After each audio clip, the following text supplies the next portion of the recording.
heads up here before you say. Sorry, Rod. Okay.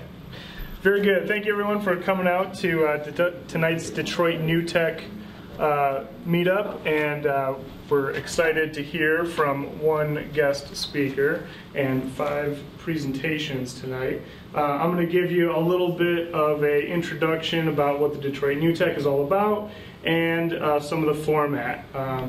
I've known Tom for a little while. My name is Shea. I've spent a little bit of time hanging out with this group, and he gave me the opportunity to do a little bit of emceeing as I was switching jobs, and I want to get back in the mix and meet people, and this is the best place to cross-pollinate ideas within the technology world and entrepreneurship. So the Detroit New Tech is a format for entrepreneurs to present their ideas, their projects, their plans. It's a pitch format, so you're going to get 5 minutes, and then you're going to get some feedback for 5 minutes.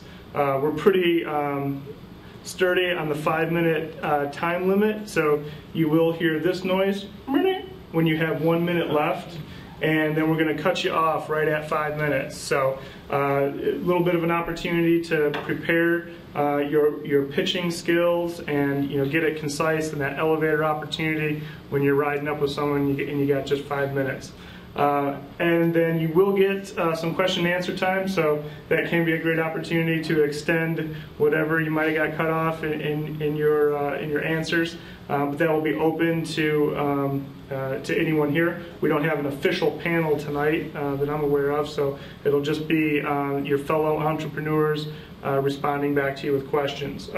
So we'll go through each of those presentations and the question and answer time. And then at the very end, if you have some community news or information that you just want to throw out, open format to the Detroit New Tech community that's here, we'll have an opportunity for that. So if you just have announcements and news and information, we'll bring that in at the very end.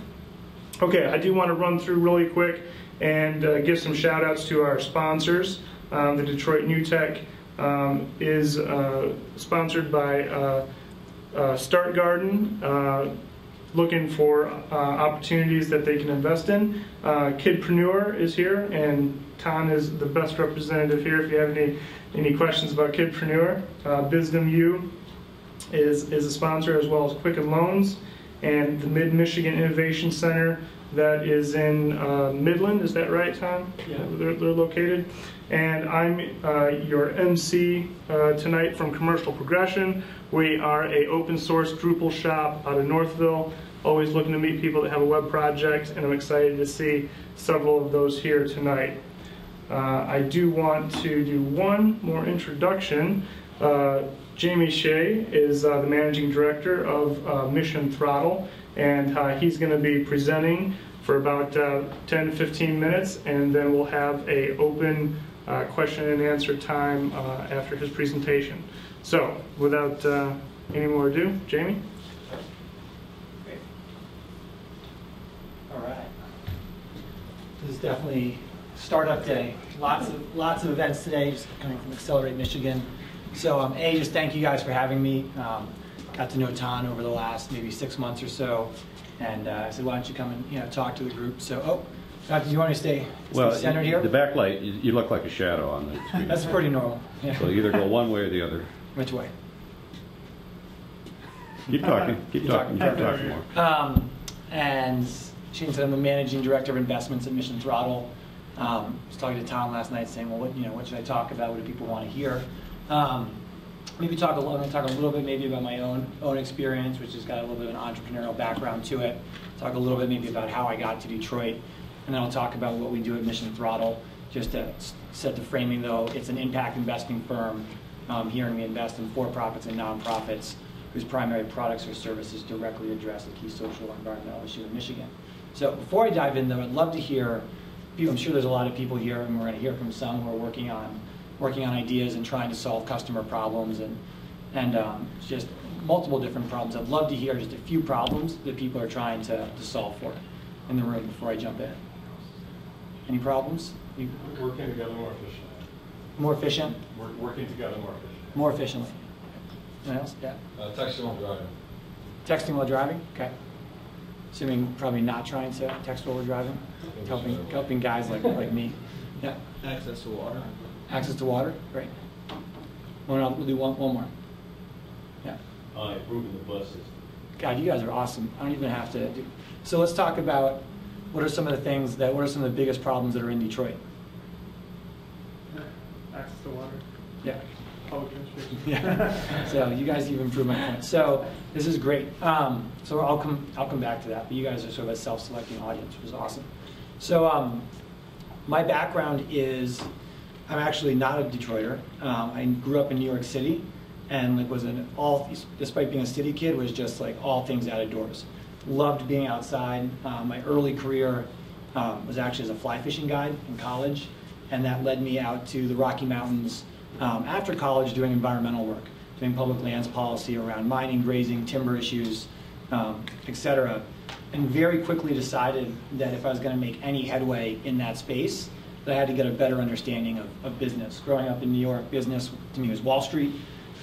It was stocks and bonds, and it just had no real significant meaning for me whatsoever. But doing the work, I was watching real people whose lives depended on the resources in the region, and we were working to protect a plot of land, saying you can't cut down trees on this plot of land so that people can enjoy nature at the same time of watching huge log mansions being built right next door and watching trees being shipped from Indonesia to build the log mansions. And I was like, this just doesn't make sense. And so sort of went on. So the natural thing was, if you want to learn about business, I was like, I'm going to go open nightclubs. And so I had another passion for music, and I don't look like it anymore, but I used to be a house and techno DJ. And that led me to going with a friend and saying, hey, let's go back to the East Coast, back to New York, and let's go open up a nightclub. And it's like the classic entrepreneurial thing, like oh yeah, we're going to go raise $500,000. I've been a DJ, he'd run a few bars, and it's like, yeah, no problem, we can go do this. And the classic thing is, like, if you knew ahead of time what you didn't know, you never would have tried to do it, and it never would have happened.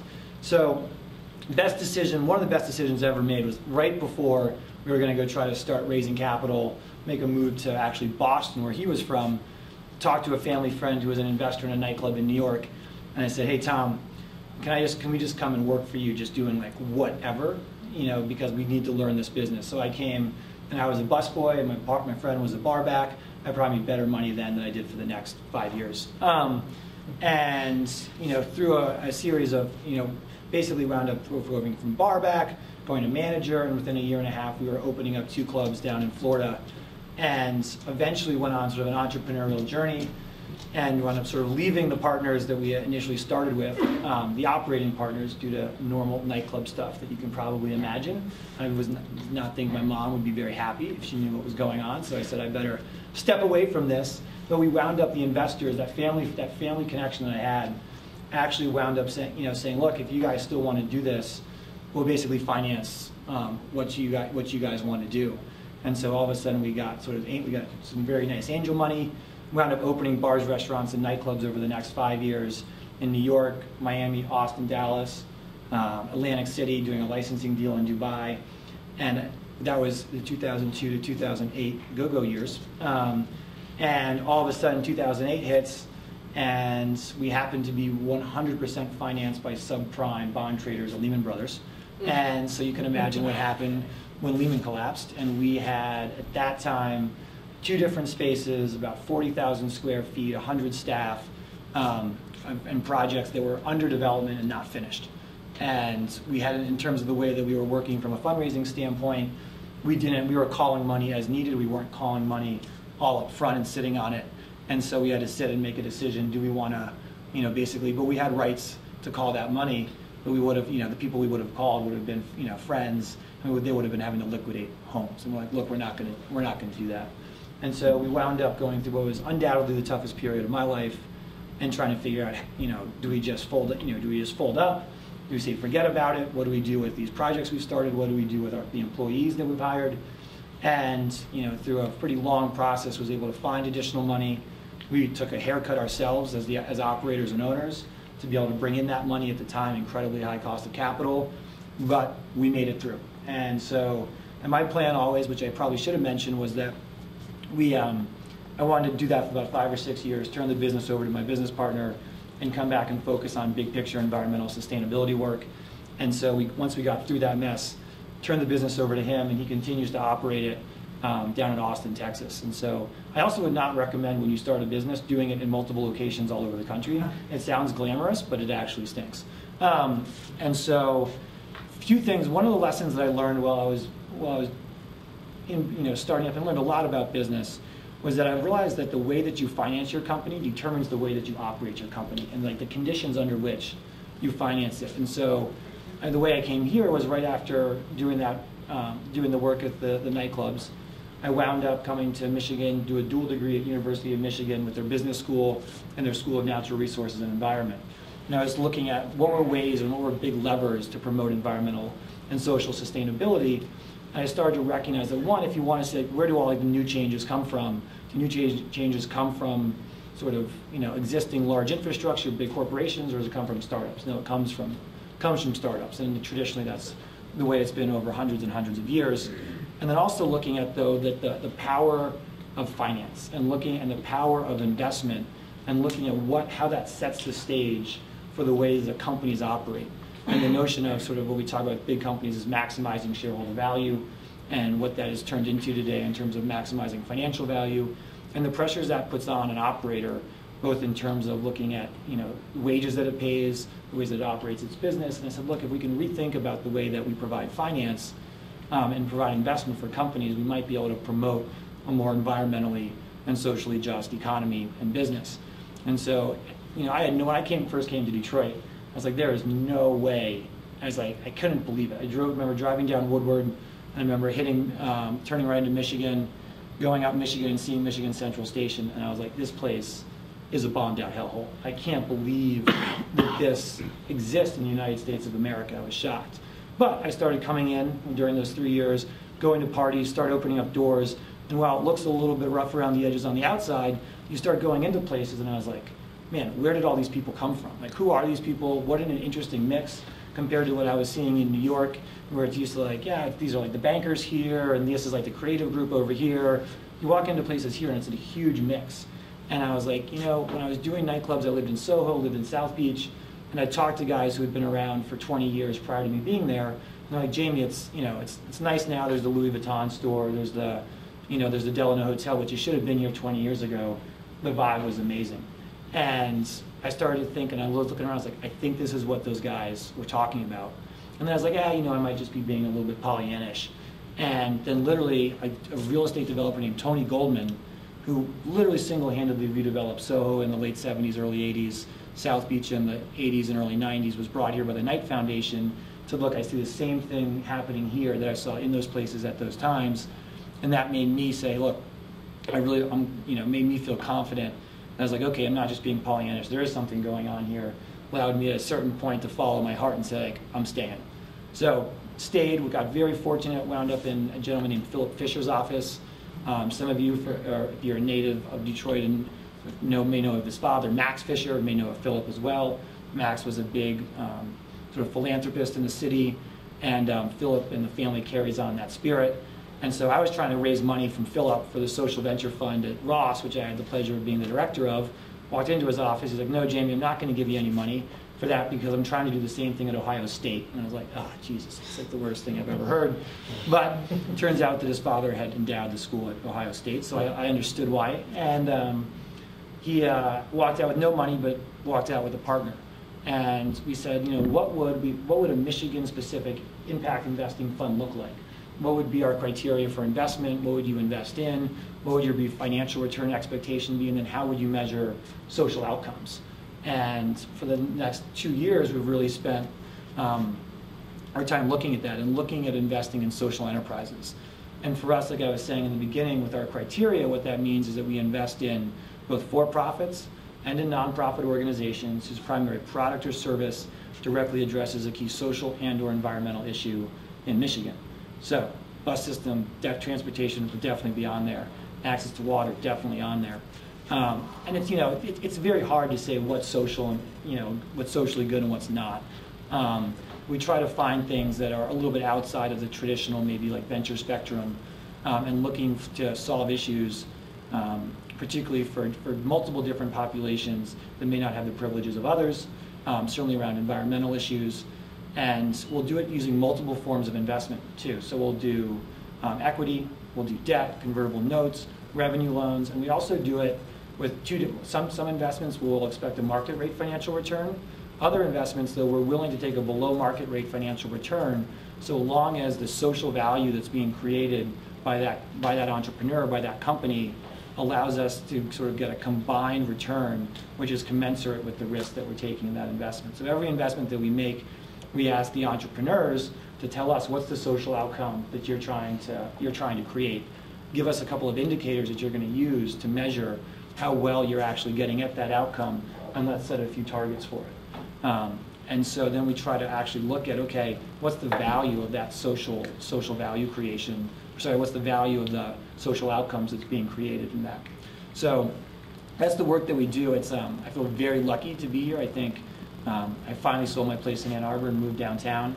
I think Detroit is going, I'm inspired every single day by the people that I see and meet. I mean, I wouldn't be in my job if it wasn't for all the people that are actually doing the work on the ground. And so I'm very glad to be here. I'll say one other thing too is just in our work too, we do have an investment arm, and then we also have an advisory arm.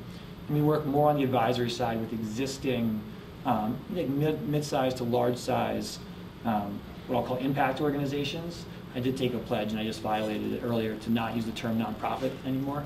So we use the term for impact organizations, and helping them think about how they can create social enterprises, spin-outs, out of the work that they're already doing. How do they drive greater earned revenue streams so that they're not so reliant on donations over and over. And I will touch a little bit on that. Our overarching goal, that's interesting, even though, so we have accelerating positive community impact by blending business solutions and philanthropic values. And so the things we're trying to combine is that, I'll touch on two things here. So one is typically kind of like two pockets, and we operate totally differently when we're providing capital or money out of one pocket or another. So when we make investments, a lot of times people say like we use our head, right? Really analytical. You know, is this team, or do they have what it takes to make this work? Is there a market for it? What are the risk factors? But at the same time, you forget your heart. You forget, like, does this investment line up with what I care about? And then on the flip side, a lot of times when we donate, you use your heart. You're really concerned about, okay, does this line up with what I want to see in the world? And then you actually forget to do the analytical work to say, like, okay, is this money going to actually have the impact that I want it to have? Can the team that I'm giving this money to actually deliver on the social outcomes? And so we try to do is have people think and sort of merge those two things together in all the decisions they make. When someone provides a donation for a grant, you should do the same amount of due diligence as you do if you make an investment. There's no difference. You're giving money with the expectation of some outcome, and you have to judge whether or not that group of people can deliver on that outcome. It should be the exact same. So that's one side. The notion of investment, too, there's accelerating positive community impact, and another thing we think about is like community connectivity. And so the word investment actually comes from like the 15th century clergy, which was when you were truly committed to the church, and when you were connected to the church, you were allowed to be in the vestments of the church. And that is like investment used to be like that. But now it's much easier to invest, obviously, in a publicly traded company in Hong Kong than it is to invest in a privately traded or a private company down the street, whether it's a bakery, whatever it may be. Obviously, there's a lot of sort of action around that with crowdfunding and the Jobs Act. But another thing we really look at is how do we connect people to their communities through investment? And that's something that I felt when I was doing all of that traveling and being in Austin and down in Atlantic City and overseas. I was like, I had no connection to my community in an industry which is about hospitality, which is supposed to be welcoming people to your home. And so I certainly felt that I had lost my connection to my community. And I was like looking at how do I use investment as a way to connect myself to the community, and then also to promote more environmentally and socially just communities by rethinking about what finance means. Because at its core, people think about finance and they're like, oh, it's the public markets and derivatives and all of these complex things, but it's really about a group of people sitting around. It's really about entrepreneurs first, saying, I have an idea. And they're saying, okay, I need other people to help me execute on this idea. And in order to pay those people to execute on the idea and to get a few more resources, I need someone to give me money. And it's just that the people that are going to give you money say, okay, these are the terms that I expect you to, this is just an agreement. I'm going to give you these resources I have, and I just expect that over time I'm going to get something in return. And what that investor asks for in return is going to determine a lot of the way that you have to operate your business over time. And so I'll also say for people that haven't had a chance to raise money before, not all money is the same. And so you want to make sure that when you raise money, that when you're going to be happy with talking to whoever it is that gives you money multiple times in the course of a year. If they're calling you up every day, that's a problem. But it's like you have to make sure that this is someone that you're really going to be excited to talk to. And if all you want is their money and you don't want that relationship, don't take the money. But anyway, I'll stop there. I'm not sure how many minutes. That's probably 15 minutes. So questions if you have. I'm happy to talk about my own personal side and then also Mission Throttle. Anything else? So what are some of the most exciting investments you've made at Mission Throttle? So we've made a bunch, and I said I would like to do more. We've been making investments out of our own capital and also plan to start going and raising some more. So we've done a shared services platform down in, based here called Apparatus Solutions, which is essentially like an outsourced CFO and back office for impact organizations or startups. Saying like, look, not every single small business needs its own bookkeeper, CFO, et cetera. How do we sort of do like a shared services platform? We recently made an investment in Local Orbit, which is based in Ann Arbor, which is a platform which is designed to help local farmers connect themselves to big institutional buyers to make that process easier. And they also have essentially like software enterprise software to help them manage different lines of the business from purchasing, receiving, inventory management, et cetera. So it's really trying to facilitate the local food movement. On the transport, there's another organization called A2B, which is a bike sharing organization or bike sharing company.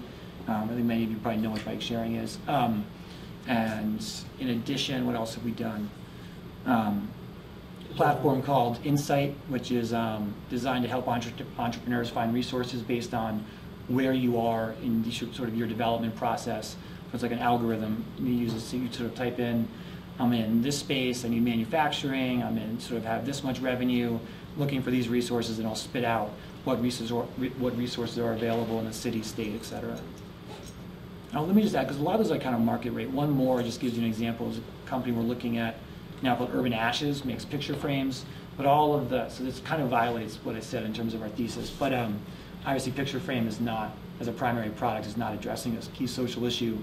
But all of the frames are made from either reclaimed wood, deconstructed homes, or trees that have fallen down, particularly focused on the emerald ash borer, which killed a ton of trees, and saying how do we sort of, rather than just chipping those trees, how do we put them to a slightly higher and better use, keeping them out of landfill or just keeping them either just from, like I said, upcycling them essentially.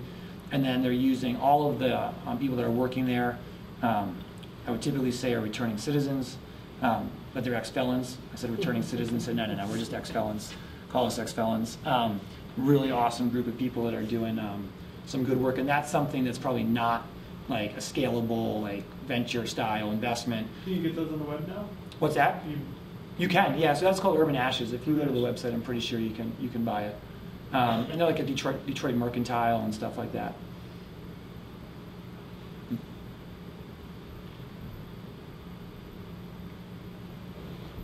Thanks. All right, there's no other questions. Thank you, James. Thanks.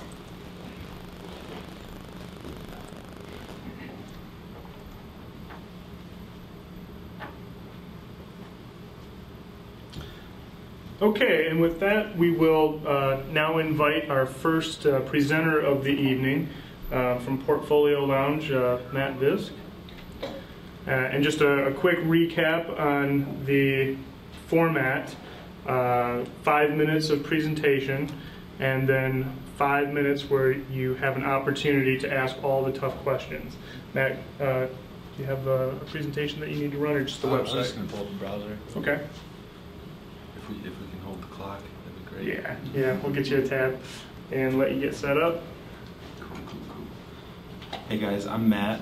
I'm from Chicago.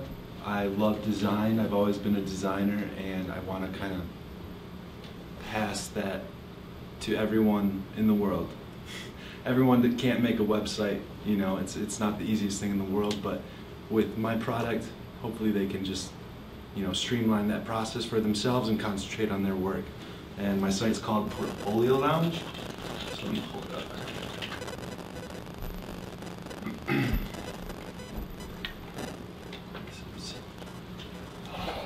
Here's the home page. It's, like I said, it helps users create a portfolio lounge stress-free, I like to say, just because I've tried other portfolio or web builder sites and they're just polluted with a ton of features and, you know, all sorts of stuff. This kind of just streamlines the, you know, get to the point, let's upload the work, pump out a site, let me customize it with, you know, simple clicks here and there.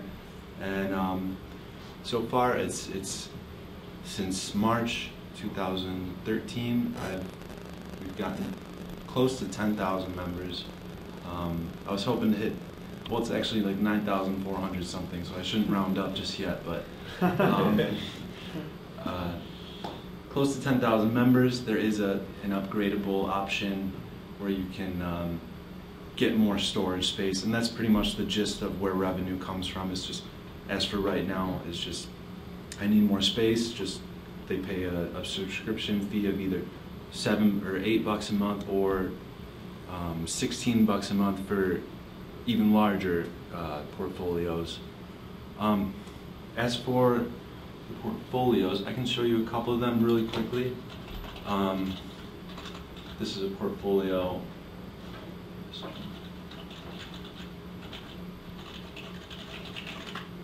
This is a photographer back in Wisconsin.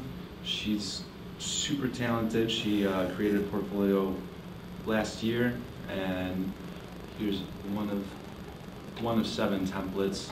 And I could show you a couple others.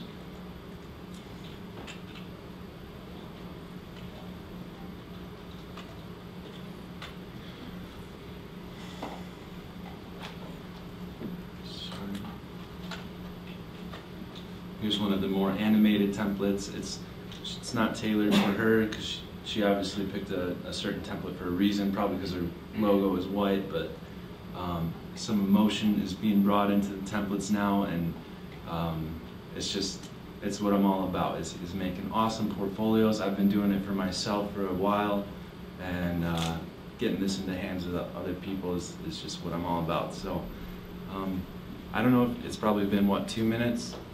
3 minutes? You got 2 more if you want. All right. I can just show you a bit of the inside. Like I said, I try to make it super user-friendly. And once you get in, you're basically you're presented with, here's your portfolio. You have 3 projects and 18 items in your portfolio, and that's all they read. You know, it's pretty simple. If I were to add a new project, it'd just be as, you know, simple as that. New project, upload items, and let's see what this computer has to offer. Here we go. I've actually seen these on quite a few templates or portfolios, but oh.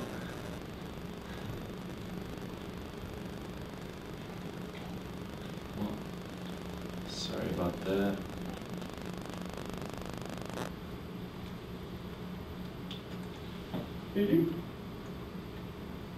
Well,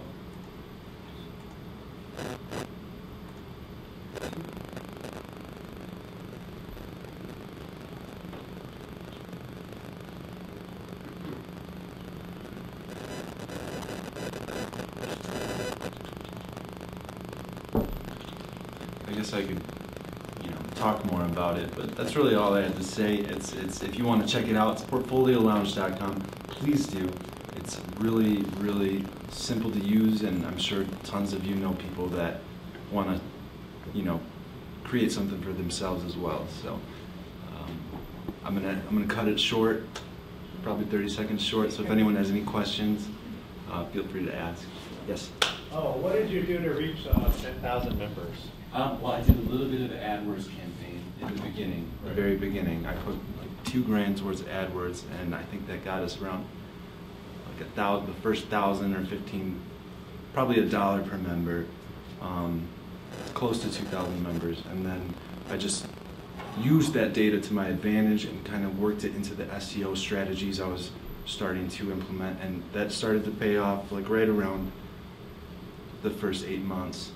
And then now I'm seeing more, like probably like 300 organic signups a month at this point, which is great. And then there's also the referrals and direct signups as well. And that's about it. But other than that, I tried a couple other advertising methods, but like DeviantArt, but that was just a waste of money. Facebook was just a waste of money, but you know, it wasn't too much anyway. So, you had a question? Out of those 9,000 users, how many actually are premium members? Well, right now we have a decent free package. I'm hoping to gain a lot of traffic, but right now it's about 1 or 2% of the users are starting to upgrade. So right now it's about 75 paid members, and probably just a small handful of those are the maximum account members. But so it's a slow and steady growth, but I expect that to increase with more features in the future too. So, yes. How many other portfolio websites are there out there? Like, how many? Do you have any competitors? There's probably a good handful. Like maybe I know of like 4 off the bat, 4 or 5 good ones. But I mean, there's gonna be competitive products for pretty much every product these days. So I try not to let that discourage me, and I just try to focus on the product and make sure it competes, if not succeeds over the others. So is like your competitive advantage just the design of the website, or is that? Well, is that what I mean, usability is a huge part. I mean, I get a lot of feedback from everybody saying they love how easy it is, and then another thing, of course, is the design of the templates and portfolios and that sort of thing. But thanks. Yes? What are you finding most people are using it for? Is it a personal page or is it a business page? Well, mostly personal projects or personal portfolios, but I've noticed a ton of architects are coming in with, you know, more established portfolios. So I would say they're more business, but other than the architects, I think it's more of a personal portfolio for most users. As for your business model, you have just premium subscription, or you are going to implement advertising revenue, or like, can you tell me more about your business model? I have thought about advertising, but I mean, like Mark Zuckerberg said in the social network, it's cool, try to keep it cool, try to grow as much as I can before I go polluting with advertising. But if it does come to advertising, I'm definitely gonna try to advertise more portfolio-related products and portfolio-related industries. So I'm keeping it portfolio-related is what it's all about. So I'm definitely thinking about that, but nothing yet. Yes? So what methods do you use to go about eliciting comments or eliciting feedback from your clients? Well, we do have a info@portfoliolounge.com. It's listed right at the bottom of the site, and it says feedback with the question mark and then the email. So simple as that, and I get tons of responses and spam. I get tons of spam from that as well. But you know, it's nice to filter through and get some good feedback as well. And then plenty of stuff on Facebook as well.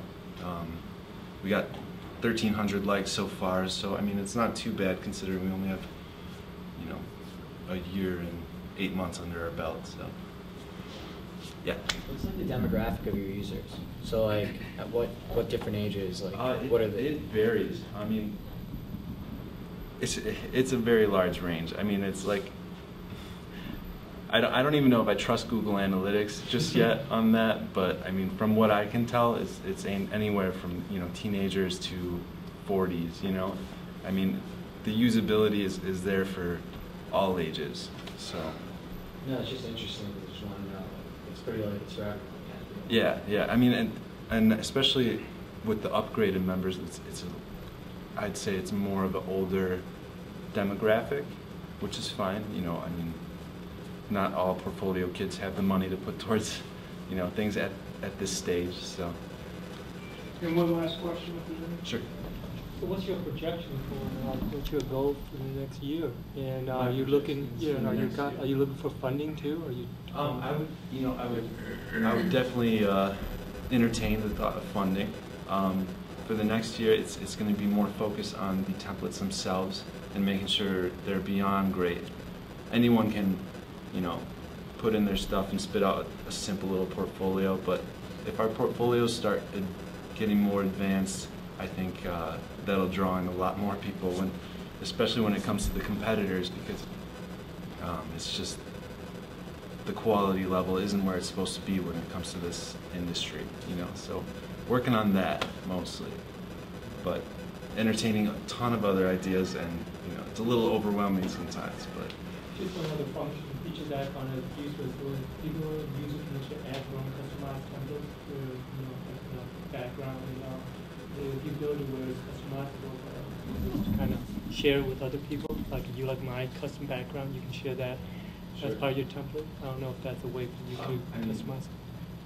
We actually have an in-page editor in the works, so that'll kind of open up a ton more doors when it comes to that. Right now, it's kind of handled all on the administrative end, but that kind of stuff is definitely coming. So, sorry, one more. It's not a question; it's just a comment. I came across your site just independently, and it's very good. I just wanted to compliment you on it. Oh, thank you so much. Yeah. How did you come across it, by the way? I was sitting here trying to remember where I was. I don't remember, but when you brought it up, I have it. I bookmarked it because I thought it was good, and I Thank you intend to so go back much. to it. Maybe you saw it on the back of my car. I have a little one, and you know, it's not the most low-key car. So. All right, let's take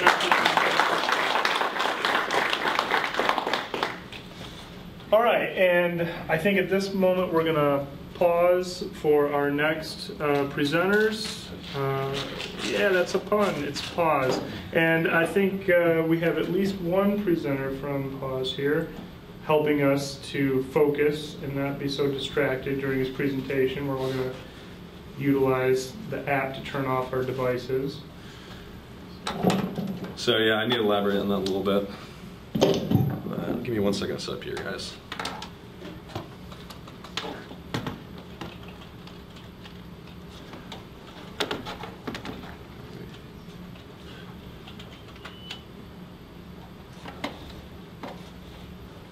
Come on, there you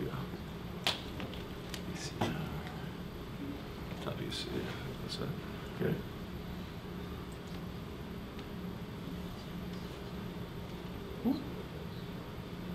Open, play.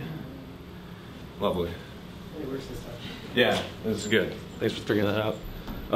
Hey guys, my name is Nick Sarafa, and I am the founder of Pause. And we make apps. So over the course of the last couple of years, I realized there's a growing tension. We have zillions of apps. You know, we have the social networks, we have portfolios, we got messengers, you have all these different things that we can download all the time. And I noticed there's starting to be a tension between human nature and technology. But more importantly, what we found to be the driving factor behind it are the people on the other end. The people messaging you on a daily basis via Facebook Messenger, WhatsApp, phone calls, text messages. All these individuals who are fighting for your time and who you feel obligated to answer.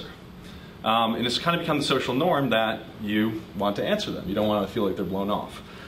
So as all these different social networks with these individuals trying to contact you start popping up, it sometimes feels like we're a little bit weighed down. And you know, I feel fortunate because I had the opportunity to go and do an internship abroad in Spain. There I had a flip phone, and I realized not being inundated by all these different social media apps on a daily basis just made life a lot easier. So that was 2013, and Ever since then, I've been building out my idea to bring that freedom here over here to the United States. And so that's why I created this. If the video will play, there we go.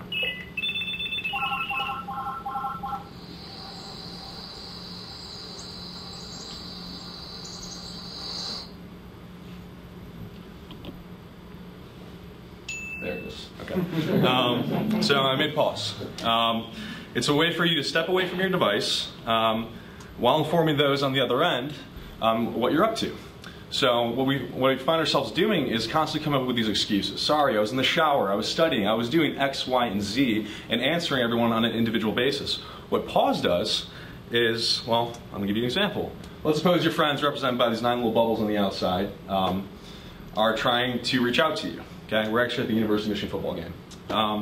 Well, what's actually going to happen is that pause is going to respond on your behalf, answering all of them across as the messages come in. So if you get a text message, it's going to automatically respond with whatever predetermined response that you choose. There's a lot of different ways to pause. A couple of examples. At the game, go blue. For those of us who still go to the football games. Other ones could be something like cramming for exams, yoga class, sorting it out. All different ways that people have been using it. And that's pause in a nutshell. You're more than welcome to text me my phone number, which is up there, for a demo. You'll see the bounce back message. But as I was sitting there kind of listening to the introduction to the meetup, I actually added another part to my presentation. We actually launched our public beta about 2 weeks ago, so it's available to download in the Google Play Store. And the feedback I've gotten from a lot of early adopters is that they're using it primarily for when they're texting, and a lot of people use it for when they're sleeping or napping. So it goes back to the question you asked earlier about texting while driving. And why is that really important? Well, people don't realize this, but when you're texting while driving, you're 23 times more likely to get in an accident. Dialing 2.8, simply reaching for your phone 1.4, and even while you're talking on the phone 1.3. In fact, it's so severe that in 2011, there were more accidents caused by texting while driving and deaths than there were from drunk driving. That was 3 years ago. Cities like New York, for the first time in decades, the amount of civilian injuries has actually went up due to the devices on our hands. That's why they banned any kind of usage of the devices. So it's a really, really big problem. I don't think that pause can solve all of it today, but I think it could be a step in the right direction, in that you might not be as enticed to reach your device while you're driving. So that's the early adopter feedback I've gotten, and that's pause. I'm also proud to say we're hiring. We've raised $15K pre-seed funding from friends and family. So if anybody here enjoys Java and working on something really cool with a lot of potential, please feel free to shoot me a text message or come talk to me. Thanks for listening.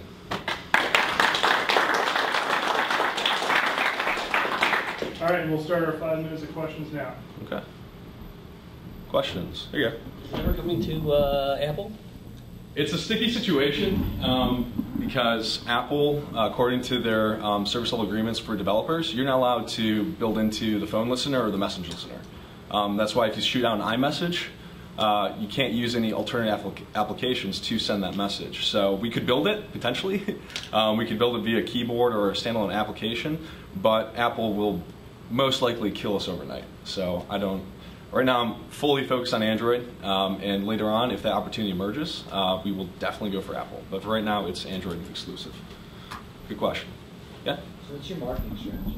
Marketing strategy right now, I'd like to, I'm focusing on organic growth. So if you guys actually shot me a text message, you'll notice that it says sent via pauselabs.com. It needs to change a little bit. But as people use the application, let's suppose you're paused right now. Individuals will text you, right? Receive the pause bounce back message, and what actually happens is that you become a word of mouth marketing machine for me. The application is being used in context, and it's hitting people who are comfortable communicating with you on a daily basis. So what I'm actually going to be doing is leveraging the different messaging networks, which are right now phone call and SMS, to advertise my product organically through word of mouth marketing. So right now, and then you can do a bunch of different things, but based on the project thing, it gets complex. Go ahead. Can you associate it with particular contacts, or is it an all or nothing application? You can do everybody. So if you go into the settings, you can make it so it responds to everybody. You can make it just respond to contacts. You can also have a blacklist. We entertain the idea of a whitelist, so just picking out the individuals who you do want to receive it, but I think the act of organizing your 10 to N number of contacts might be a little bit too much off the bat. So, but we're definitely looking into it. Go ahead. Yeah, this sounds like it would be a good thing to be included with your Android device when you buy it already in the operating system. Are there any plans to do that, like have it somehow included? That would be great, wouldn't it? Yeah. It seems like something you want already, as part of your operating. I mean, you can download it too, but. That would be awesome. I would definitely, if I ever had the opportunity to meet somebody who has those kind of connections, I would go out of my way to introduce to them. But yeah, that would be awesome. Does that answer your question? Well, no, I was just making a comment. Yes. Okay, cool. Any other questions? Okay, great. Do you have any triggers? Like if it starts to notice that a car is moving, or that it's moving at a certain speed, and it automatically cuts on, or when you walk into a building, it automatically cuts on. Do you have things like that? We can. We have a little sandbox of different things that we plan on implementing. But what we did was we're going through the MVP model, means minimum viable product. So we released the most streamlined version of the application. And based on user feedback and the different options that I presented to people that we can relatively easily build out, the next one we're going to be introducing in 2 weeks is actually a silencer feature. So right now, your phone goes off, right? You get a text message or phone call. What's the first thing you do? You reach out for it and you silence the phone. Upon silencing the device, the pause will automatically initiate. So when you're silenced, people will understand that the phone's silenced. So yes, we could do that, definitely. And if user demand calls for it, or they're not pausing while driving, right now we're moving slowly in terms of rolling out new features, but it's definitely in the works. Thanks for the suggestion. Yeah. What's been your user base? What's that been like? What age demographics? We only have 100 people so far. We rolled out the beta on October the 23rd publicly, and that's on top of the 60-some alpha users that I introduced the next iteration to. I mean, I honestly have not looked at that too much. But I'm happy to say that we have 2 guys in Malaysia and 1 in France, first time hitting internationally, that picked it up about a week ago. So, thanks. How do you plan on monetizing calls? Well, we are trying to gain that market share first. There's a bunch of different hypotheses I have, and I wasn't a coder at first, and I was an economics guy, financial, and I have a bunch of different theories. Again, it's contingent on user feedback, and if you would love to hear all of them, buy me a beer. What does your team look like? What is the structure? Are you doing everything in-house? So I'm the founder, probably kind of like the designer and hustler simultaneously. And then I have a couple guys that I work with. One of them, his name is Matt Tyndall. He's contracted, he works for Detroit Labs. Another one's name is Mike Pollinger. He's a computer science student at the University of Michigan. And I recently brought on another individual. His name is Noah Pascalusa. He's also a student who's taking a year off to pursue kind of cool projects. So right now it's me and 3 contracted developers. And I'm always entertaining the option of building out that team. That's why I'm doing things like this, and inviting people to actually reach out to me. So. All right, and one more question? Yeah. So I had the pleasure of seeing you present at Innovate Farmington, and I got the access to the demo, and I'm ashamed to admit now that I'm seeing you that I haven't had a chance to try it out yet. So, but my question is this: you have people who you can put on a block list for many applications. Is there something like an admit list? Because one of the things I was thinking about is if I'm driving, I want to block just about everything, but if my wife sends me an important message, then I might want that to actually get through and block everybody else. Is there some sort of feature like that, and if not, is that something that you think you might be able to implement? And this is a really interesting thing I found with the early adopters. A lot of times, a lot of guys like you, the ones who were on the alpha, you signed up to be like the Google, like the very early version. Okay. What I found is that I asked them, so what's your biggest barrier to entry to using Pause? And they would say, well, I'm worried that I'll get that important call or text message and I won't be able to see it or hear it, which is a little bit funny because we were actually not silencing the device. We are not putting the screen in Do Not Disturb. It's probably because of the name. It's probably because of maybe the commercial, but it's kind of been one of the challenges. It's not only educating users on what the app does do, but also educating them on what the app does not do. Now, if that's something that people, the reason why I didn't include in the first iteration is because we didn't know if that would be a popular feature off the bat for that exact reason. But people tend to assume that is in the first build. So, yeah, you never have to worry about it. And thanks for signing up for the alpha too. That's awesome. Thank you so much. Any other? I guess that's it. All right, let's thank Nick. Thanks, guys.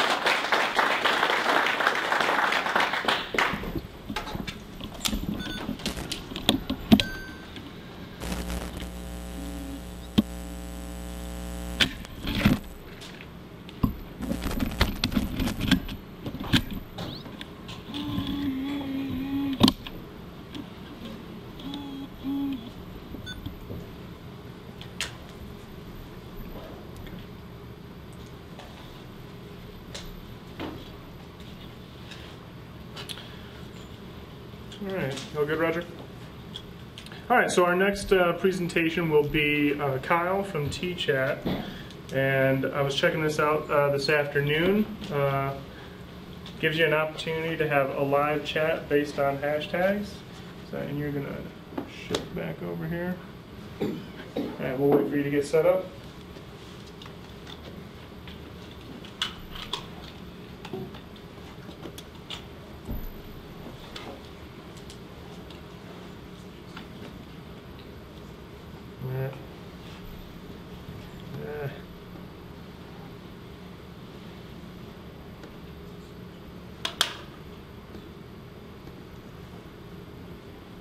So if you guys want to play around with T-Chat and not, if you don't want to listen to me, you can go to tchat.io and use the hashtag DNewTech and talk about me or whatever you want there. So tchat.io, my name's Kyle Molka. This is all about, let's see where I should stand here. Okay. Actually, I'll move up a little bit. You want me up here? Light in your eyes is good. Okay.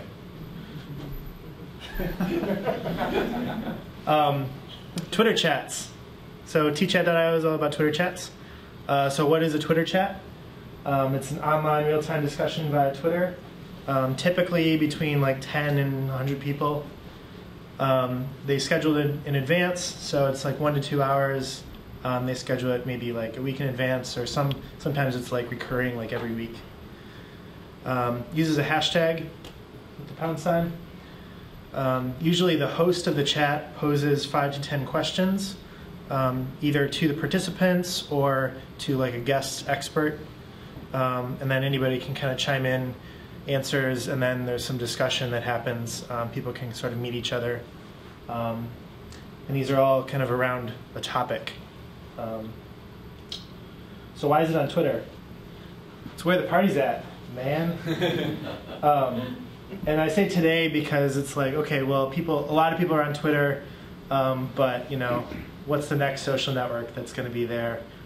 Is tchat.io going to morph into that next thing for communication? IRC is, I think, too complicated for non-techies.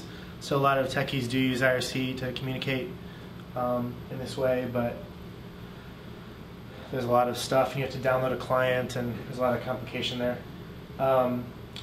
Another reason why Twitter is because every message you send spreads word about the chat itself. Sort of like a viral loop going on. So there's variations on the Twitter chat. Twitter parties, which are, there's typically gift certificates that are given to participants in the party. So the party is sponsored by someone, and it's like Kraft or P&G or Tide, or there's a lot of like mommy bloggers that participate in these chats. Can be used as a back channel at conferences like DNewTech, hashtag during events. This is Twitter's interface for searching hashtags.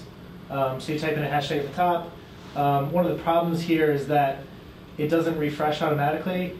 Also, by default, it shows you the top tweets and not like a real-time feed. So you have to actually switch over to all.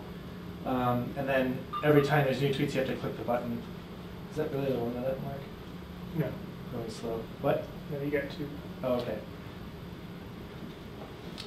T-Chat is designed for Twitter chats. It's a web-based Twitter client. Homepage here, type in a hashtag. This is what it looks like. You get all the standard Twitter features. In addition to that, if you sign into Twitter, that hashtag will be auto-appended to every message you type in. And then the real-time feed will go there. You can pause the stream, hide retweets. So who's using T-Chat? A lot of healthcare-related chats, which are interesting. Patients and doctors and other people involved. Twitter parties, gift cards, topic-based chats, Governor Snyder's re-election campaign. T-Chat may have had something to do with him getting re-elected. I'm not sure about that, but you can embed it into other websites. So this is like for a football game, for example. That's my 1 minute. Okay, that was nice. This is the live demo. It's been updating in the background every few seconds. If you tweet, it'll go through. I guess only one person is hit to the Twitters here. But you can, reply. Thanks for using T-Chat. And I don't have to include the hashtag because it auto-appends it and it immediately shows up there. You can favorite it. Oh, I guess I'm not signing into Twitter anymore. That's fine. Where's the money in this? Next time. That's a good question. And I will entertain 5 minutes of questions. Any questions? Where's the money? Where's the money? Where's the money? Here we go. Extra features for chat hosts. Branded chat UIs. Advertising, question mark. Is there anything else I should know about T-Chat.io? I don't know. What do you want to know? Can you put advertising inside the... Oh, sorry, questions. No, nothing else. Go ahead. Oh, can you put advertising inside the actual Twitter stream? Or is that considered against the rules and regs? I don't remember what the Twitter terms of service say. Maybe if you make it not look like a tweet, you can do it? I can't remember. How are you guys going to leverage the new Twitter developer portal, the new Fabric they just released? I don't think we are. So Fabric is a mobile-only thing. We might do a mobile app in the future, but right now we're not focused on mobile. This does work on mobile, though. If you go to tchat.io in your browser, it'll shrink down and have a nice view for you. How does this connect, or does it, with the other big aggregators like Hootsuite or Tweet? How does it work with something like that might be an enterprise level management system? How does it work with it? Or, yeah. So, is it comparable? I guess try to... Hootsuite is much bigger in terms of covering all that. How would somebody interface with a Hootsuite management system? I'm not sure I understand your question. These are tweets with the hashtag in them. So if you tweet via Hootsuite with the hashtag, it'll show up here, and vice versa. So if you tweet here with the hashtag, it'll show up in Hootsuite. So this is connecting to the Twitter streaming API. So it's sending a tweet, and then it's receiving tweets. So they interoperate that way. Does that answer your question? Well, they're sort of different users, right? This is supposed to be publicly and user-facing, whereas Hootsuite's probably more of an enterprise management type tool. They're definitely different use cases. Hootsuite is like an everyday tool, and you have multiple windows. You're not focused on one thing. You're kind of scattered around. This is sort of to focus you on just the chat. And it goes really, some chats go super fast, and so you can't really do anything else while you're participating. You want kind of the most space possible for the content. So I used to go to school at the University of Omaha, and there was a professor that attempted to use Twitter while he was teaching, and everyone thought that was extremely innovative. So have you ever thought about trying to kind of go to universities and say, hey, we can kind of brand this for you or something like that, because I think it will increase the amount of participation that a professor might have with their students. Yeah, that's definitely an interesting use case. I haven't seen anyone use T-Chat for that yet, but yeah, it's definitely possible. So many questions. Sorry. What do people use T-Chat for? I mentioned healthcare-related chats. Those kind of branded Twitter parties. And the other side of that? What was that about? Let's see. What was the URL? Live stream. So we live stream one of the town halls, and then we had the T-Chat embedded right below it. So you could sort of rather than using live stream chat, you could just go on Twitter, since that's where all the conversation is happening naturally. So then you can get sort of not just the people watching the live stream, because it was being embedded in like a few different places. And all the conversation can happen on Twitter. Just kind of centralizing all those comments about Rick, not just about the live stream. Exactly. So there's the video up here, and then the chat down here. Right. And it was like, you know, hard coded to this hashtag.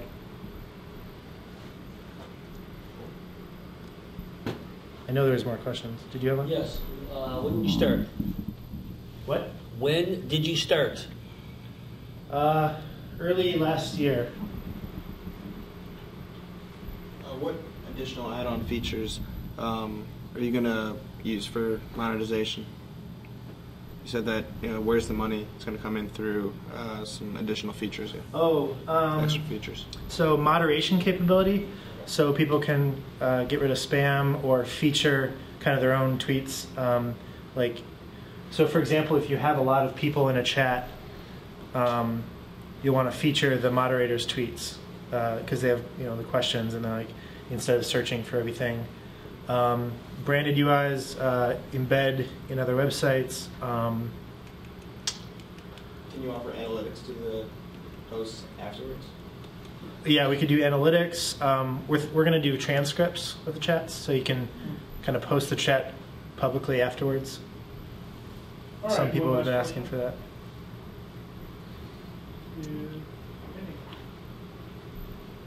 All right, Kyle, thank you very much. Thanks.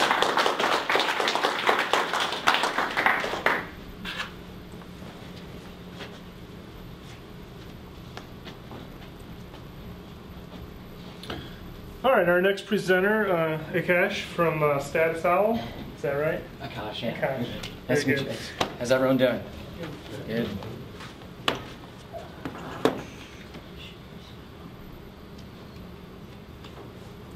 So you're gonna switch off? Right? Yeah.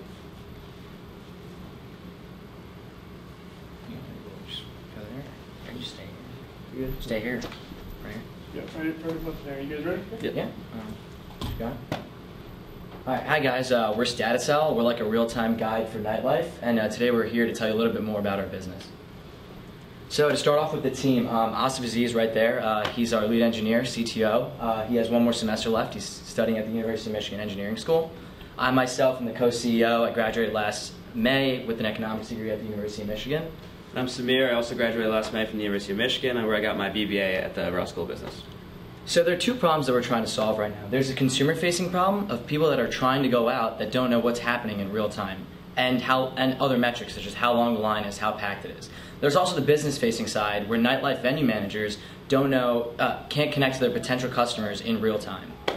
And so right now there's no current solution to this. So people actually use their phones to text all their friends right now, and they figure out that not all their friends are at every single nightlife venue. So they go to other social media handles such as Yelp, Foursquare, Facebook to find out real-time information. They'll only find out, you know, like an overview of the night.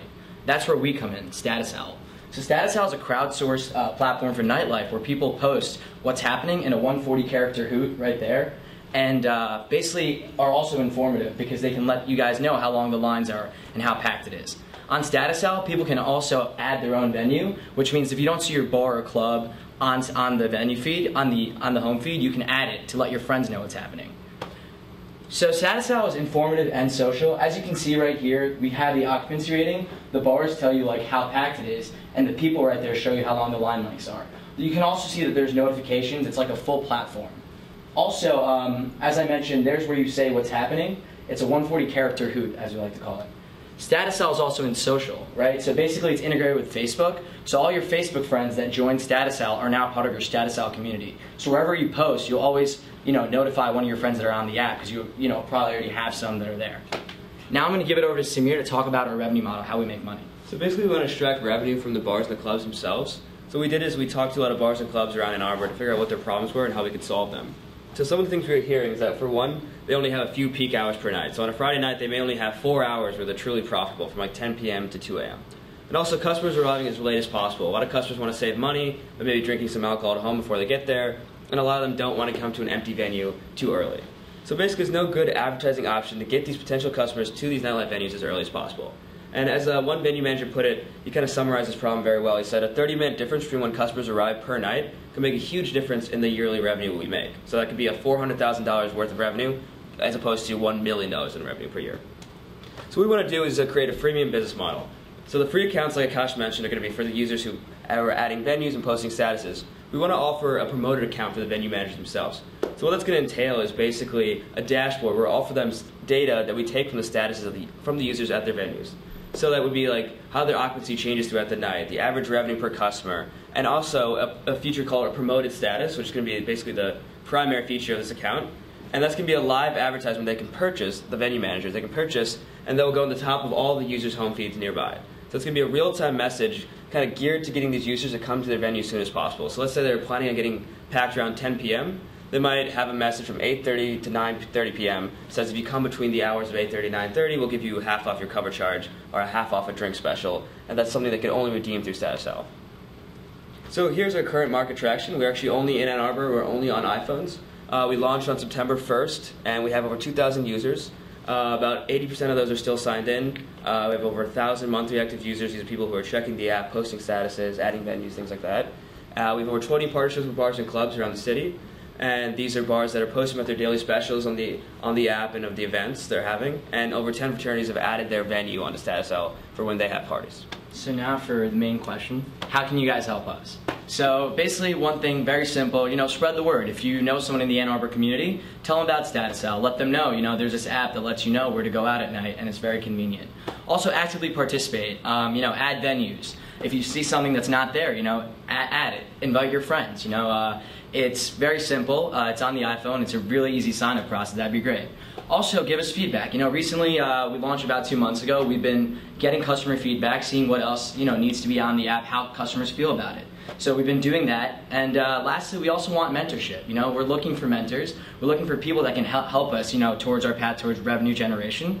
And so we've, applied to a bunch of places and are looking for mentorship. So yeah, we'll open the floor to questions now. Thank you.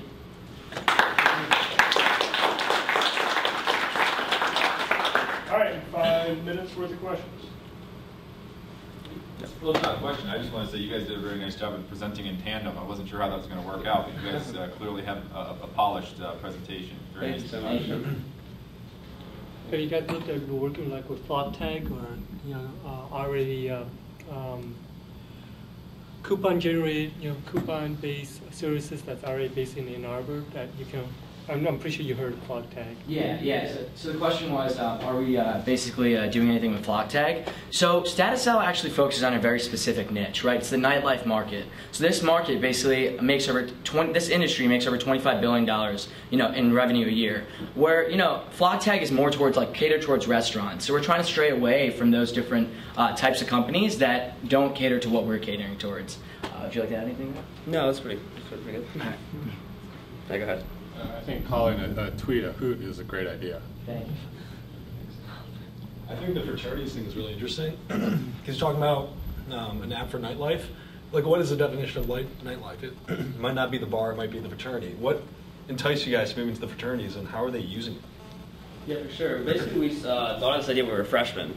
So we weren't really going to the bars and the clubs yet, so we thought about we basically thought about, what are we going to right now, what are we doing right now? So we figured the fraternities could add their own venues. So that's basically what they're doing. We're talking to a lot of them. They're adding their own venues. When they have parties, they can post about it, and then whoever's there posts about it. So it works just like if you're at a bar or club, but the same format. That's really cool. Yeah, and I mean the way we kind of got our fraternities initially was we made rush banners for them. So all the fraternities last year did rush banners from Domino's. So what we did was over the summer made like agreements that we'll give you a banner for free instead of having it charged through Domino's. We'll give you a banner for free if you guys put it up for all your tailgates. And we actually acquired a lot of users through that. So it was a pretty successful marketing strategy.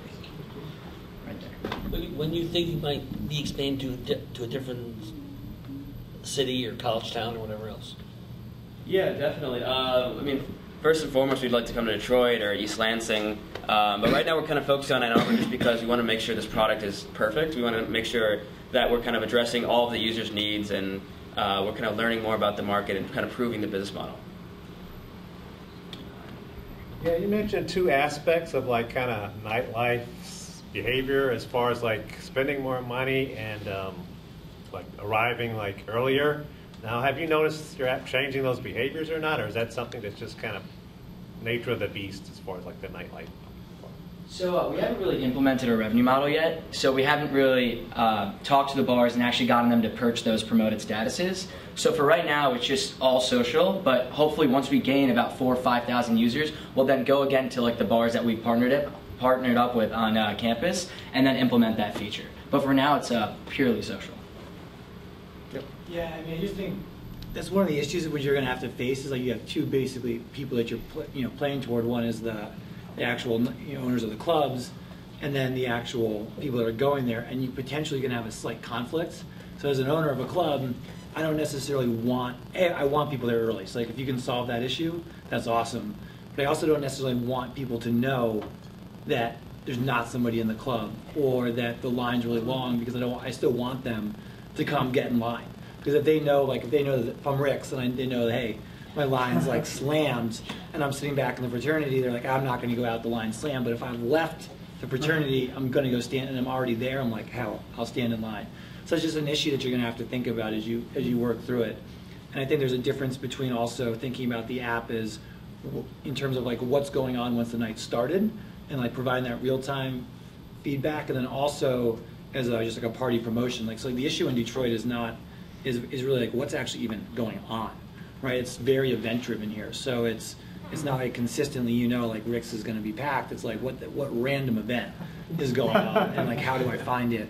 And so it's going to be interesting to play it out. But it's cool. It'll be fun to play around with it. Yeah, definitely like your comment about like make satisfying both different needs. And so we've been thinking of different ways, such as like the bar Rick's American Cafe. It's like a pretty popular Ann Arbor bar where there's like a huge line every Friday, right? So like one idea could be like like they report how long the lines are, but we create incentives and rewards for not only the user but also like the different bars. So like maybe have a free skip the line pass for some amount of money where the bars also make money and the users also get rewarded. So something like that.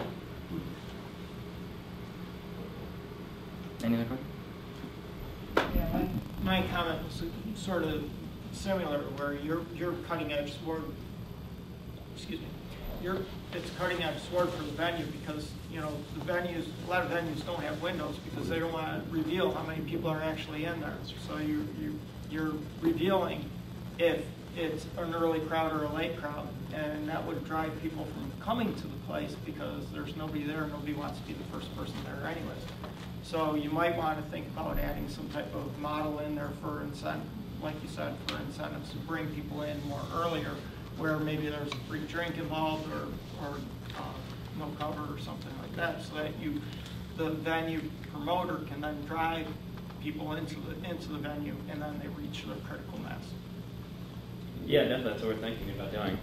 Yeah, and yeah, also besides like the nightlife venues themselves, like we realize like if they don't have much money to spare, because we know that like their marketing budgets aren't that much towards like the whole year. So like we've been also looking at other outlets like liquor companies. They're always looking to promote their brands, like new types of liquor. So we can definitely take that route and be like kind of like a referral company to the bars, and then give them those different types of new liquors and promote them there, and then kind of get a cut from what they sell. All right, and if there's one last question. Just like, I mean, if you have fraternities, this is more of a comment, focus, you have real fraternities signing up. Do you guys have Phi Psi, by the way? Yeah. Yep. Awesome. Go. Former Phi Psi here. You know, these are venues. These are places people go to. They want to know what's going on. We would be more than happy to advertise the liquor or any of these people. Why not just build out and focus on that niche? Why go for the Rick's American Cafe where you have 20 different applications competing for them? I mean, how could you take those parties that happen on a weekly basis and build that out? I think it's just something you guys should consider. Yeah, I mean, we have done some research, and like as time has passed by, I know it's only 2 months, but a lot of the frats, like Phi Psi, are like the top tier. It's like in different colleges are different tiers of frats, and these, like, depending on what tier you are, the parties are either open or closed. And so when the parties are closed, it's a lot harder to have those frat parties to be posted on a public feed. And so we realized that through like just talking to a bunch of them, so we've actually taken that route.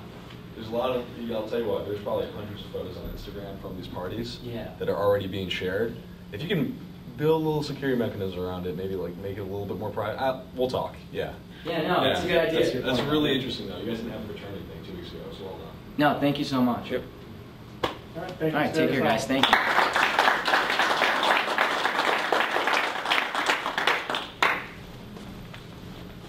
All right, Anna from Memloom.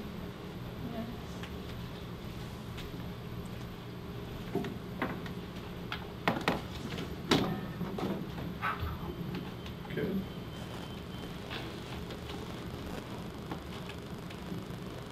And this is another site I played around with a little bit this afternoon. Pretty interesting opportunity for storytellers to build a blog. Well, it's not a blog, so, and it's a bit different. Like, as you can see, if you open the site now, it looks like a B2C site, but right now we made a pivot to B2B model. So less than a week, you will see absolutely different site.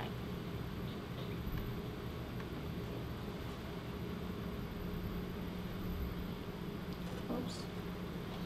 I don't know why it's like this.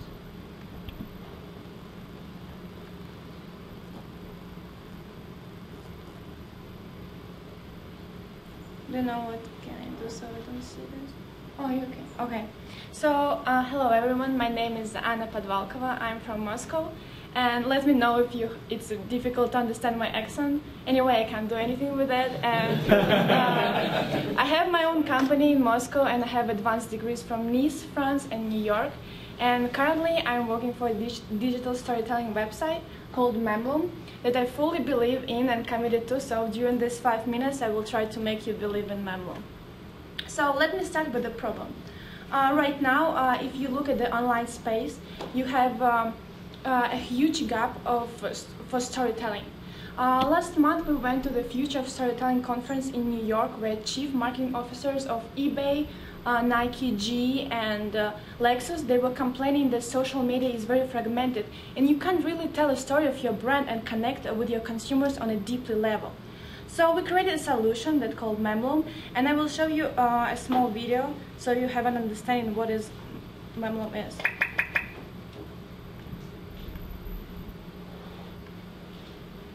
The heart and soul of every brand is in its stories. Now, more than ever, consumers are making purchase decisions based on their connection to brands and the stories behind them. The brands with the most compelling stories will find the greatest success in the future. Memloom, the storytelling solution for business. Memloom enables companies to tell stories that make emotional connections, inspire action, and engage consumers.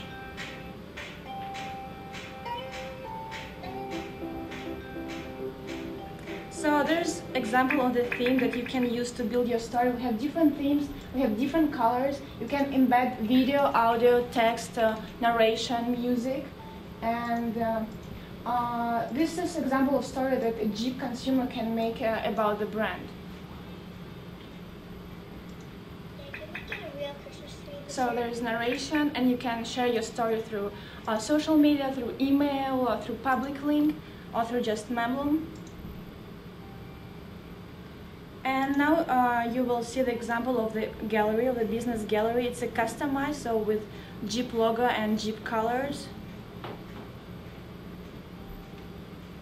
And the most important point in all these platforms that is a 360 degree of storytelling. That means that you can submit your own story to the gallery, so it's not just one side of a coin. So it's not only stories of a company, it's also stories that consumers send, that their employees send. It can be internal communication through storytelling, and that your partners tell about the brand.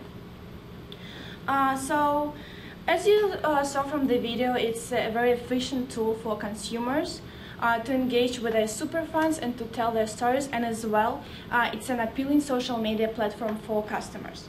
So how we're different? Right now there's just a few companies that are focusing on storytelling, and they appear to be taking a B2C approach. I don't know if you can really see, but they also have limitation in contextual storytelling as well as multifunctionality. So who are we selling for? Right now we're selling to educational sector, museums, funeral homes, and small and medium enterprises. And in the end of the next year, we're going to focus also on B2C approach. So we will use our own marketing efforts, as well as we're trying to convert our clients, customers into Memloom users. So our business model, right now we have enterprise direct sales, and during these 2 months that we're selling to companies, we have closed 3 business deals, and we're in the process of closing 8 more deals. And there is different packages from 5,000 to 35,000. And next year we will also have subscription revenue and advertising revenue. So our team, unfortunately, Alisa Martina, she was not able to come tonight. She's teaching, and she's the founder of Metro Parent magazine as well as Black Detroit magazine. And we have amazing technology and design team that just make it happen. So in the end, I just want to say that we pitch to different companies such as Chrysler, Kresge Foundation, Easter Seals, and they're all very interested in Memloom. And all companies, they're looking for a platform to deliver their message and to connect with their super fans and to have this two-way interaction. So tomorrow, by the way, we're pitching in Accelerate competition, so wish us luck. Thank you so much for letting me present Memloom for you tonight, and I would love to answer all your questions.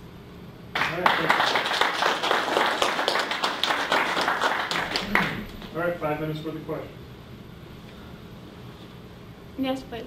So basically, this is, from what my understanding, this is not like a social media platform. It's more of a medium for me to get my message as a company or as a brand out to either other brands or other companies or as a consumer, correct? So right now we have a B2B approach. So we have companies, we create galleries for them where they tell their stories through Memloom, and their consumers, their audience or their employees tell stories about Memloom, but next year about their brand. But next year we will also focus on B2C, where you can just create a story and send to your friend, like, I don't know, like happy birthday story, or like a story about your party, like anniversary. Even right now you can go to the site and use the platform like just for personal use, like to build a story about your family, about any events, and just share with your friend or make like present postcard, like a story. Yes, please. What does the story look like? Is it like a gallery? You kind of gave a little brief overview. Is it PDF? There's a video where like about the Christmas tree. So it looks like a presentation. Yeah. And there's you can just push the button so to switch the slide, or you can push the autoplay. So it will be like a story with. It can be only photos. It can be only narration. It can be mixed of text, audio, video, like we had in the video. So it can be like you want. So it can be just one block. So it can be just a postcard. So it's anyhow you want to do. You can do it very flexible in this way.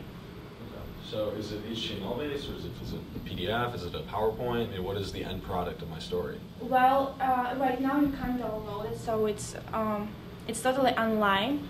But soon we can embed these stories in email, so it's great. And soon you will be able to download them and print, and then it will be in PDF. But of course you will lose your video if you want to print it, or like narration or something. Yeah.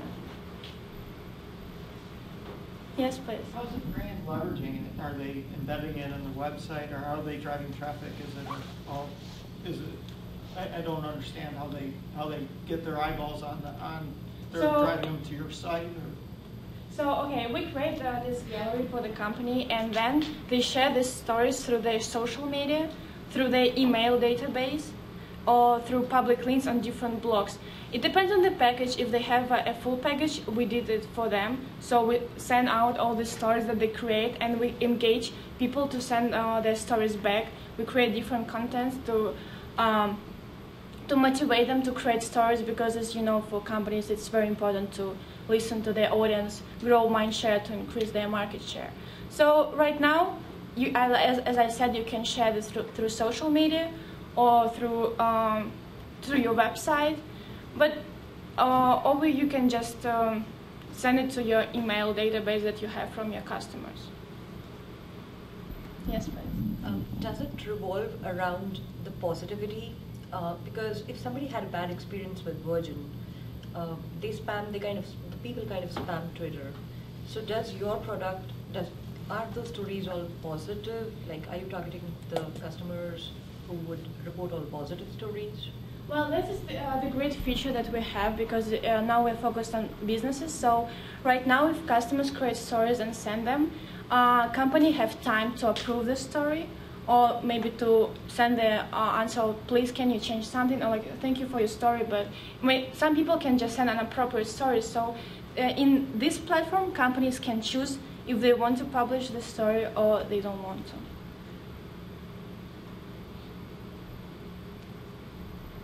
Yes, please. So is the content uploaded, or do you just allow them to put in a link? The content to the platform? Yeah, let's say you want a photo or video. So you can just upload from your laptop. If you want to record something, you can record on the platform, so you don't need to upload. You can just make a narration at this platform.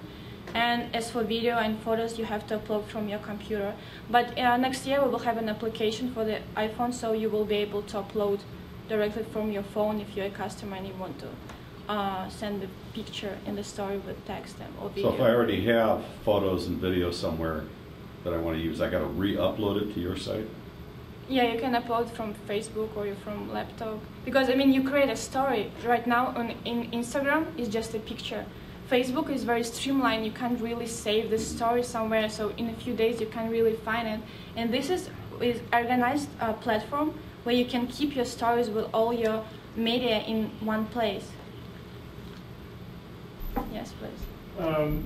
Are there any plans to integrate with other social media networks? This is kind of maybe off of the last comment, where people are already putting all their content and just give them a story package. Like, I think I've experienced like Facebook's end of the year, you know, here's your life over the past year, you know, and I did go through it and I was like, oh, that's kind of interesting, but I never came back to it as a feature. Well, it's a good idea for B2C, and I think we will consider this. It's a good point. But right now for B2B, as we know, companies, if they want to create a story or like they use already the content that they created, they don't really upload their materials from their Facebook or Instagram pages. They have special people who has all this material and they just upload it from their laptops or like online sources that they have like on one place. Yes. Are you guys working on a mobile app? Yeah, we will have a mobile app in the middle of 2015. You're pitching to major corporations. Now what I'm not understanding is, why aren't they just creating short stories and posting them on their own website internally? Why do they have to go to your site to do that? Well, it's a good point. We heard many times that consumers, they don't want to go to a company's website. They want to go to third parties' website where they can see not just one side of the coin. They want to see what the consumers think, what employees think, what like the whole picture. So from the consumer point, they want to go to the different website. That's why even many companies. The business is full control of the platform, don't they? Well, but the consumers don't know that, you know.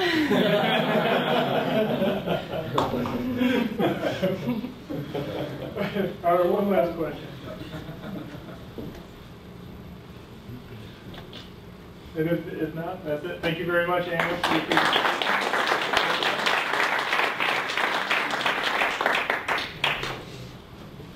Okay, and we have one last presentation. We have a sixth presenter here, which is not on the formal list, but yeah, come on up.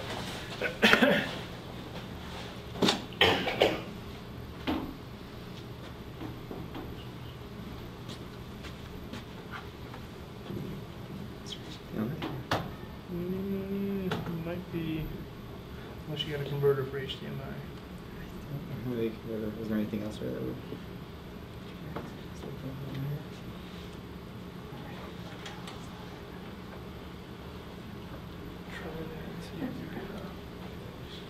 Do you have a presentation on? Huh? Do you have a presentation on that? I could say it real quick.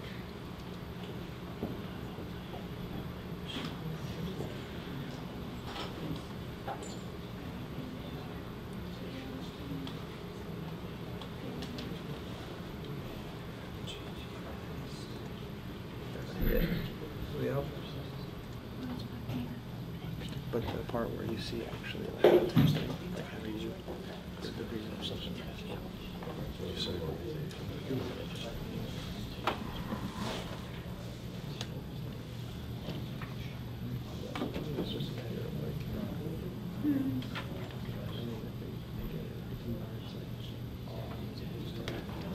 it's possible great format and has many different applications.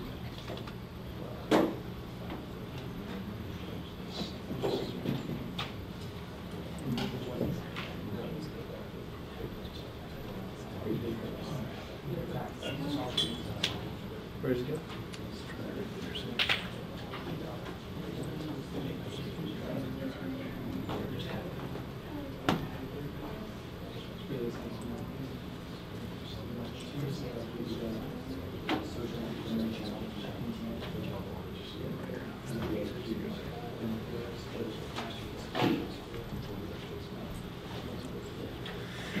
Well, what is what's up? My name is Aaron Katz with 3LGTS. Our company, 3Leaf Group, has been around for 17 years, servicing audiobook CDs to major and large corporations.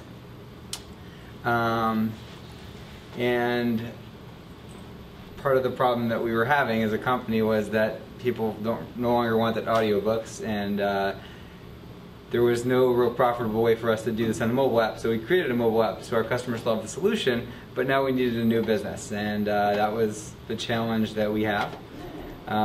So my boss decided that technology is cool. He's had a lot of great experience selling to the government, so he had a friend who had a technology, and they had, it started off as a simple idea of, let's try to represent this technology, and next thing we know, we have a nice business. I got hired, we hired a couple other people to our team. And pretty much we've chosen a model, and our model is we want to bring startups into large organizations. That's going to be our specialty. We're looking for innovative, really cool startups that have high value to large businesses, and we're looking to walk them in and extend the relationship, create a relationship and extend it.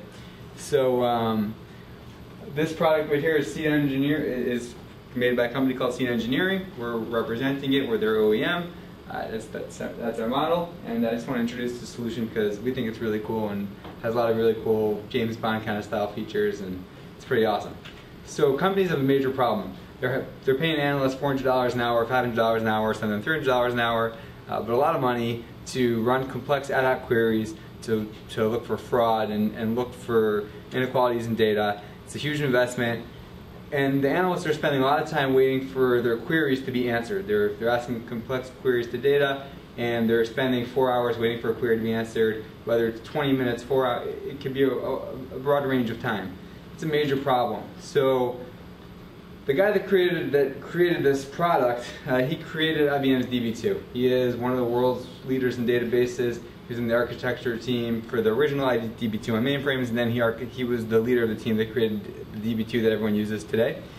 So he created a solution to solve this problem. So what they do is they use endpoint computing, so they'll send large data sets out to the end user, and using the power of the PC, using the power of these laptops, which are pretty much as powerful as the original mainframes, if not more powerful, they're able to bring up times, they're able to speed up query answers 20 times faster. So part of the problem with that is when you send really large sets of data, that a lot of times there's really sensitive data. It could be healthcare data. So that data is sitting on the end user's on my laptop, and if this laptop gets stolen, well, company's screwed. So they walked this product into Goldman Sachs initially, and Goldman Sachs said this is an incredible product. It could save us tons of money, but we can't put data out in the end user's PC. So pretty much they created, over a bottle of scotch, they created a security suite. Firstly, the data now gets sent over to the end user encrypted. There's remote destruction, not construction, remote destruction. So if laptop gets stolen, poof, data's gone. There's heartbeat functions where if the data, if someone tries to log into the database every half hour, well, really every half hour, my PC is going to try to connect back to the server. If my laptop is compromised, and I told my administrator that my laptop was compromised and someone tries to log into the server, remote destruction with the heartbeat function, there's a complete audit trail. So everything that's done in the database is completely audited, fully audited, which is a major, major concern in the compliance world, being able to see what people are doing. So one thing that people have been asking was, well, there's a lot of data, how are you going to share it all? So part of what they did was they invented they got patented their own compression algorithms, where they do all sorts of crazy, mystical things, and they create smart compression, which is they're using tokens and partial tokens, not using whole tokens. It's really, really, really complex. It's way out of my, I'm just the sales guy. It's really way out of my league. But they create their own algorithms. They're compressing data tenfold. And one of the questions that we always get is, well, if you're compressing all that data, isn't there going to be a penalty? You know, when you take something really big and you make it small, and then you want to search it again, well, then you have to open it all up. And so part of what they did was, when they built all this compression, they built algorithms that will be able to search the database compressed and also encrypted, you know, in the security piece. And so let's say someone is searching a database and somehow they got my laptop in the airport and they're searching through the database. When they run a query, they can only see the data. They're never going to have access to the whole entire database. The whole database is never going to decompress or decrypt, and that's really important in a security sense, where, you know, even if they have a chance to run one query and then they get remotely destroyed, we know what they saw, and they can only see what they saw, and they can't just pull everything out during the middle of the query.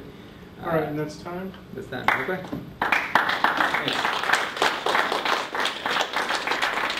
All right, and then 5 minutes of questions will be entertained. Any questions? And they've been a little high level. Isn't it similar to good? I mean, I come from a defense background. We used good when we were, and security issues with data on needing the remote destruction and all of those types of apparatuses. Isn't this already existing with that good application on an iPhone? So I don't know, I'm not familiar with good. I do know that the Chief Office of Naval Intelligence, the Cloud Office, they pretty much said that this should be in every single computer in the Navy. We have all sorts of interest in all over defense. And part of what they like about this is, again, the amount of data they could share, and the fact that that data could also be easily accessed and be used. It's available data. They can use it in Excel. They can use it with all their existing applications. So that's part of what they really like about it. And it's also with the destruction and audit trail. Those are two very important pieces for them. So you guys are aiming this product exclusively at enterprises and people who would have a closed circuit of X amount of computers to leverage to create that database, correct? Yeah, we're really looking for, we can work, just to give you examples, we're working with some companies that they see this as a compliance piece and they want to stick this in every single computer in their organization. But really, who we're trying to help and the problem that we're trying to solve, and the reason that the software was created, was because of the analysts, the 10 guys in the organization, that their time is really valuable, and if we can save their time, there's a huge ROI in that, and we could charge a lot for the product, even though we're just selling 10 licenses. So that's kind of how we've modeled. So we can go into a really large corporation and sell them 10 licenses, and have a very, very sizable contract, and there's a hard ROI there, just because when you start looking at the numbers of the amount of time that we can save people, there's excessive benefit for them even to pay a lot for a license. So I know you focus on the fact that you're using computers to actually create that backend. Can you leverage existing hardware? If I had a standing server that was on a closed network system, or is it just exclusively on the devices they're handing out? Okay, so there's two pieces. There's a server side install, and then there's the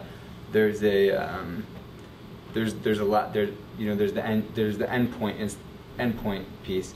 So at times they're going to be leveraging certain companies. Just to give you an example, if they're doing, I don't know how familiar you are, but if they're doing like data profiling and they're running that on an endpoint server, so we would actually sit on that end server and accelerate that process again tenfold.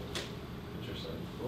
I mean, the guy that created all this also, you see here, he created IDQ for Informatica. So I'm sure he's a smart guy. yeah. So you're taking a database and you're distributing it amongst a bunch of laptops or smaller computers. Yeah. Is the main reason for that like computation resources or storage or? So really the main point to that is computation resources. For storage, you're probably not going to want to use this as a storage option. I mean, there's other ways to store data that may be more effective, especially for long-term storage. It's really just computation. We're leveraging the cycles of the PC. And then also again, if you're working on an endpoint, you're no longer really contesting with anybody else. You're just working, against your own data. As we start developing and we develop some of our cloud solutions, some of that benefit may get eaten up a little bit, but really the point is endpoint computing and trying to leverage that.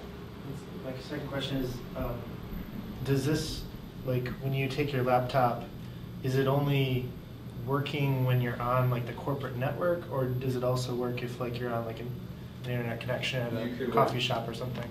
You could work anywhere. That's a big part of the benefit. So we're talking to one major government agency in Michigan, and so they want to run this over like a VMware, a virtual desktop, just so they know when people are logged in and they have full control and they can cut anybody out at any time. But in essence, we like to think of our security like a firewall at the endpoint. So that's kind of the way we built the security, that it would be better and more stronger than a firewall even at the endpoint. So you can work anywhere. Availability is key for this. So executives love it because when they're traveling all the time, they have access to all their data on the plane. Fast, quick, easy. All right, and one last question. You guys in Detroit? Huh? You guys based out of Detroit? Our company? Yeah. Cool. Oak Park, to be precise. But we like to call ourselves a Detroit company. Very good.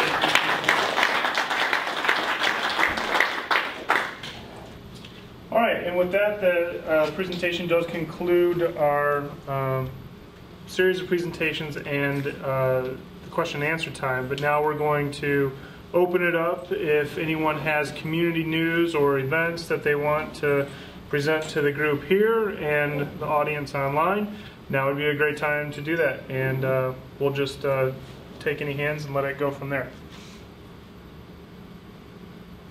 All right, there's one right here. Yeah, well, I help with A2NewTech. And I help, A2NewTech will be a couple Tuesdays from now, which is very similar to this.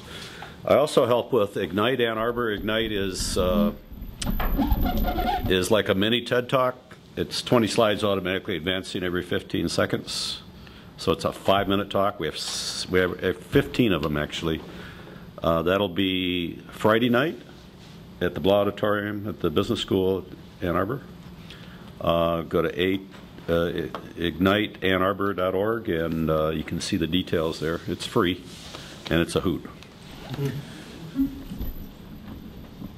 Just want to let everyone know that next month, I think they're planning to have a pitch competition for anybody who wants to, especially in the tech startup world. I think it's going to be mid-December. It's in collaboration with Wisdom. So most of I've heard what I've heard tonight, I think fit perfectly what they're aiming for. So look out for that. We're hoping to announce that in behalf of Wisdom. Startup Week in Detroit is November 14th to 16th. And if you, I don't know all of the location, but I just know it's that weekend. think it's Grand Circus. Yeah. Is that Grand Circus? Was it the hackathon? No, it's startup weekend. Okay.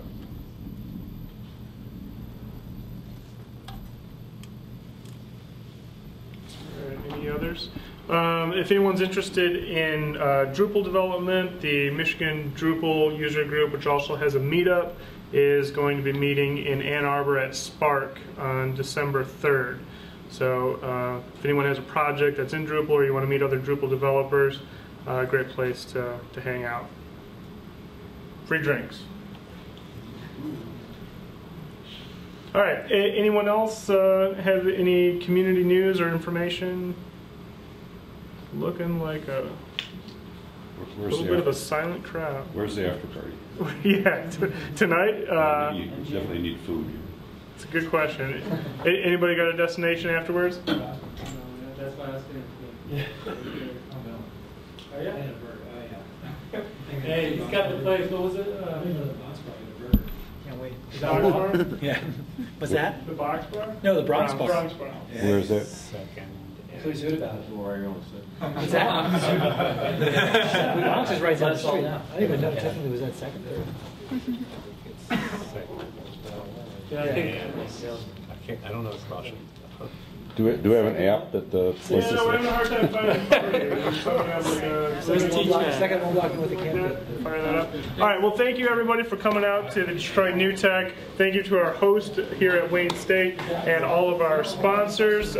Do sign up on the meetup. If you're not registered, we'd appreciate your registration, and we'll make sure that you get announcements for future meetups. There's going to be a pitch fest in December, mid-December. Look for that announcement. All right, see you next time. Appreciate it. Thank you. Yep.